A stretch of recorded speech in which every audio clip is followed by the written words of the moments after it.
السلام عليكم ورحمة الله تعالى وبركاته. نتمنى ان شاء الله تكونوا في احسن الاحوال وعلى خير وبخير.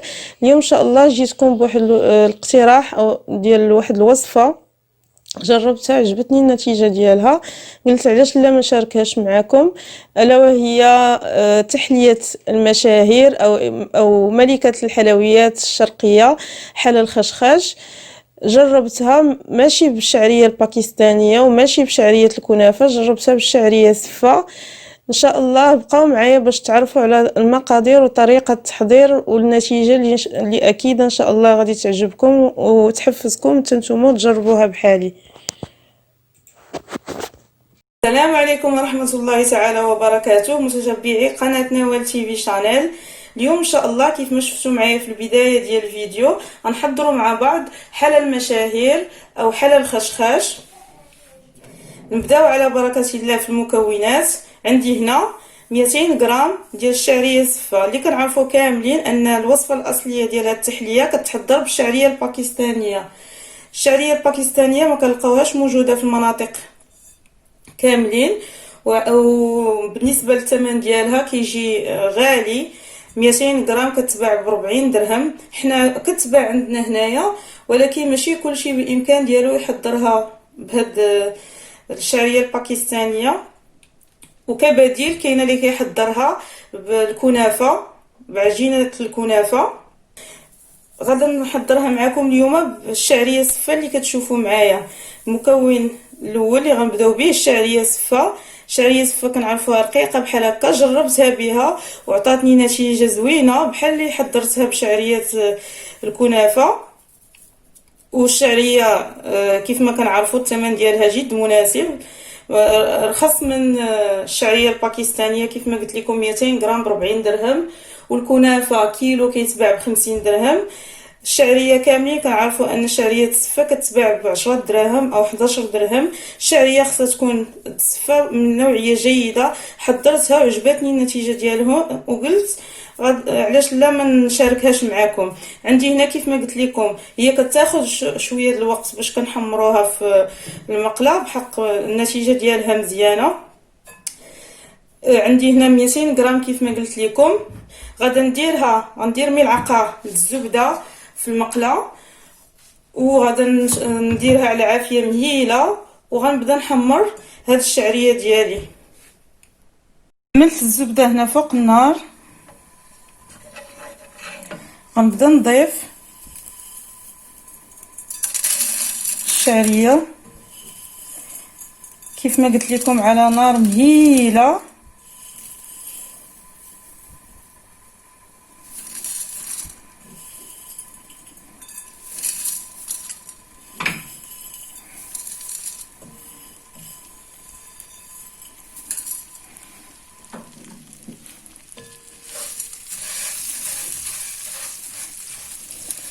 وغنبقى نقلب فيها بحال هكا حتى تحمر، تاخذ لينا اللون الذهبي.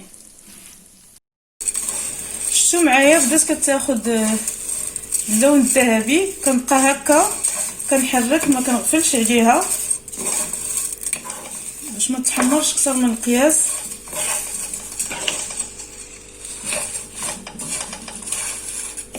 حتى تلبس كامله هذا بالزبده وتاخذ اللون الذهبي اللي بغيت. دابا ان شاء الله غندوزو لتحضير الكريمه ديال حلا الخشخاش. غنحتاجو ليها نصف لتر ديال الحليب، 2 ساشيات ديال الفلون كراميل. انا استعملت هذا ديال درهم ونص، ممكن تستعملوا الفلون كراميل الحجم كبير. هنا عندي 3 المعالق ديال السكر حبيبات، ممكن تنقصوا حيت مازال غنديروا السكر كيبقى على حسب الذوق، حيت مازال غنضيفوا نيسلي كراميل. هنا عندي 2 معالق ديال النشا او مايزينا. هي الوصفه الاصليه ما فيهاش المايزينا، ولكن حنا جربتها بمايزينا كتجي الكريمه عاقده اكثر واحسن من اننا نديروها بلا مايزينا. نبداو نضيفوا المقادير كلهم.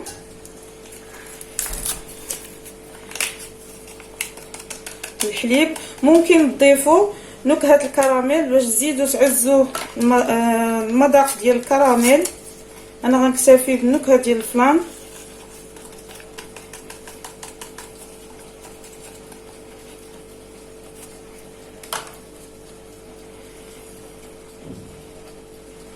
نخلط هاد المكونات وغنعملهم فوق النار حتى يتجانسوا عندي العناصر كاملين، تولي عندي كريمه عاقده، ونخليها على جنب تبرد. الكريمه هاي اختارت كيف ما كتشوفوا، وبداو كيتكونوا فيها الفقاعات. غنزولها من النار ونخليها على جنب حتى تبرد، عاد نكملوا التحضير ديال الحاله. من بعد ما بردات الكريمه او الفلان ديال الكراميل، ضفت ليه هنا 4 قطع ديال الجبن. انا استعملت مثلث، ممكن تستعملوا المربع او تستعمل الجبن عادي، جبنه الدهن 100 غرام تقريبا. غنضيف عليهم 3 المعالق ديال الكراميل. ممكن تستعملوا الكراميل اللي كيتحضر في البيت عوض هذا الجاهز. وغنطرب هاد المكونات اللي عندي فين دامجه.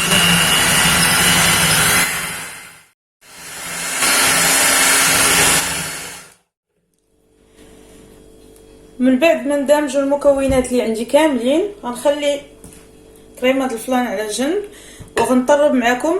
غنطلع هاد الكريمه د الخفق. عندي هنا لتر ديال الكريمه سائله، غنطلعها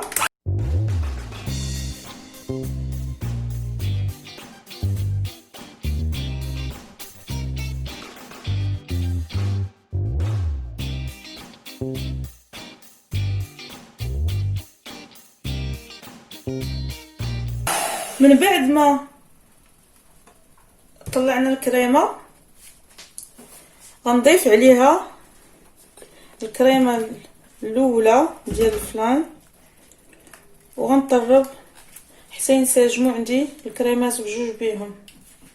غنطرب حتى ينسجموا عندي المكونات كاملين. من بعد ما نسجموا عندي الكريمات بجوج بيهم، غادا ندوز باش نطحن الشعريه الصفه اللي حمصنا عوض الكنافه. من بعد ما بردت الشعريه اللي حمصت، غنطحنها في هاد الطحان. شفتوا معايا؟ سمعوا الخشخشه ديالها. علاش كنسميو حاله خشخش؟ حيت فاش كنكونوا كنمضغوه كيدير لنا هاد الصوت ديال القرمشه. غنطحن هاد الكميه اللي عندي، وهذه هي الشعريه. من بعد ما طحنتها كتجي على هذا الشكل، بحال اللي راها الكنافه او الشعريه الباكستانيه. من بعد ما كتطحن ما تعرفش انها شعريه صفه. دابا غندوزو باش نكملوا التحضير ديال الحاله ديالنا. ندوزو للمرحله الاخيره. غنحتاجو فيها بسكوي مالح اي نوع. انا غنستعمل هذا ديال الزرع كيكون مالح. وكنحتاج الحليب باش نغمس فيه هذا البسكوي، والمول الا كنتو تقدموه هذا تحليه عائليه، ديروا المول اللي بغيتو، ولا ممكن تقدموه حتى على شكل كؤوس فرديه او دي فيغين. وغنقاد البسكوي ديالي على هذا الشكل. غنعمل طبقه ديال البسكوي كنديروه مالح باش يهرس لنا الحلاوه ديال الكريمه. الوصفه الاصليه فيها بسكوي مالح. الا ما كتبغيوش البسكوي المالح ممكن تستعملوا بسكوي يكون ناقص في الحلاوه.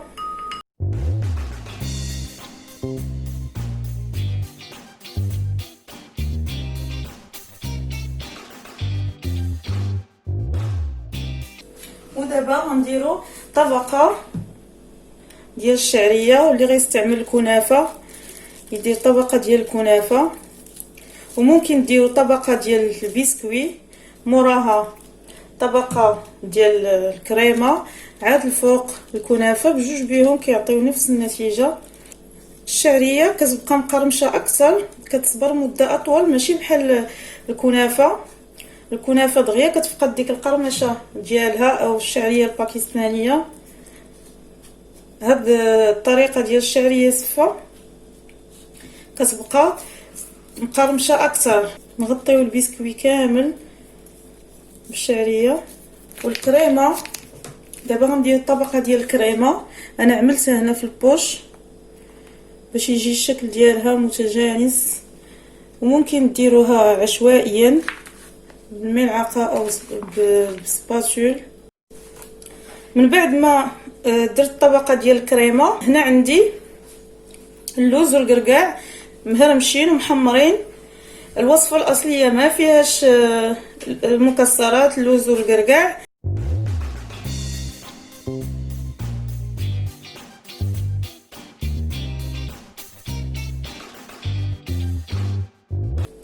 وغندير دابا طبقه ديال البسكوي.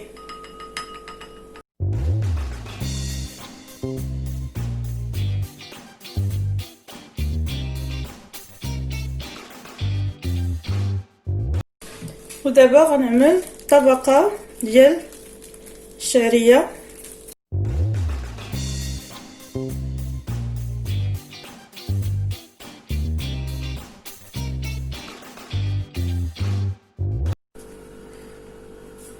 ودابا غنعمل طبقه ديال الكريمه.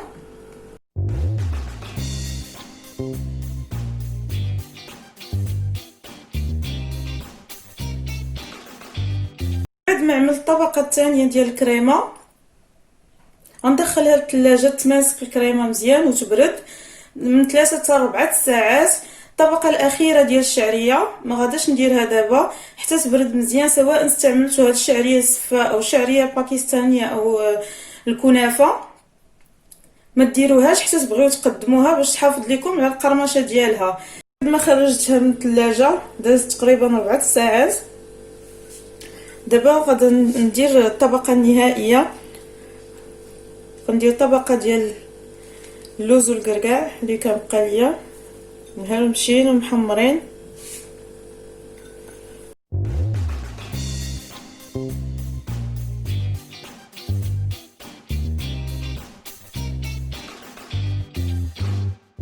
والتقديم كيبقى على حساب الحاجه. انا درت طبق عائلي لهذا المول كبير، بقى لي تقريبا شي كاس كبير او زلافه ديال الكريمه، ودرت كميه طبقه كثيفه ديال الكريمه، طبقتين جوج. كاين جوج طبقات ديال البسكويت، جوج طبقات ديال الكنافه، وجوج طبقات ديال الكريمه. ممكن تقدموه في دي فيغين او تقدموه في كؤوس فرديين، او ديروا نصف المقادير وديروه في مول عائلي صغر من هذا. نزين خطوط ديال الكراميل، التزيين حتى هو كيبقى على حساب الموجود.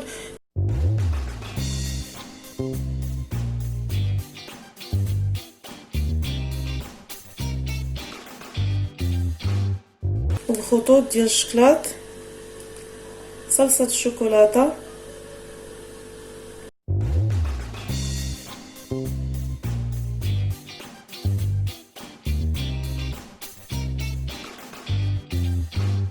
ممكن تكتفيو بالتزيين وممكن تزينوا بالبسكوي، اي نوع البسكوي بغيتو. انا غنزينها باوريو.